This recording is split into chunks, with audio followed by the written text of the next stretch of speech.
Des militaires qui annoncent la destitution du président à la télé, des tirs et plusieurs arrestations. Retour sur la tentative de coup d'État qui a secoué le Bénin en l'espace de 24 heures. Je voudrais vous rassurer que la situation est totalement sous contrôle. Dimanche 7 décembre, tôt dans la matinée, la résidence du président Patrice Talon est attaquée par des militaires à Cotonou, la capitale économique du pays. Vers 8 heures, 8 putschistes font irruption à la télé publique béninoise pour annoncer la destitution du président.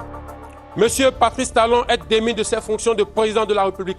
Ils justifient notamment leurs actes par la dégradation de la situation sécuritaire au nord du Bénin, où les soldats sont confrontés à des attaques de djihadistes, mais aussi la remise en cause déguisée des libertés fondamentales par le pouvoir. L'armée s'engage solennellement à donner au peuple béninois l'espoir d'une aube véritablement nouvelle où il règne la fraternité, la justice et le travail, symbole de notre unité nationale. Dans le même temps, plusieurs témoins indiquent avoir entendu des tirs en rafale à Cotonou.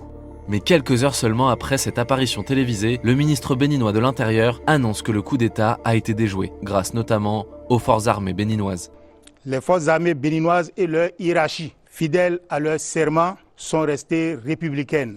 Leur riposte a permis de garder le contrôle de la situation et de faire échec à la manœuvre. Une annonce confirmée le soir même à la télévision par le président Patrice Talon. Je voudrais vous rassurer que la situation est totalement sous contrôle et vous inviter, par conséquent, à vaquer sereinement à vos occupations dès ce soir même. Ce retournement de situation a été rendu possible grâce au soutien militaire du Nigeria qui a procédé à des frappes aériennes sur des cibles putschistes. La CEDEAO a quant à elle annoncé déployer dimanche soir des troupes pour soutenir le gouvernement et préserver l'ordre constitutionnel. Une douzaine de putschistes ont été arrêtés, mais leur leader, le lieutenant-colonel Pascal Tigri, est en fuite. Si l'action des militaires s'apparente à une mutinerie, elle pourrait aussi avoir une origine politique, alors que les prochaines élections présidentielles se tiendront en avril 2026. Patrice Talon ne pouvant se représenter après 2 mandats, c'est son dauphin Romuald Wadagni qui part grand favori. Le principal parti d'opposition, lui, ne se représentera pas, faute de parrainage suffisant.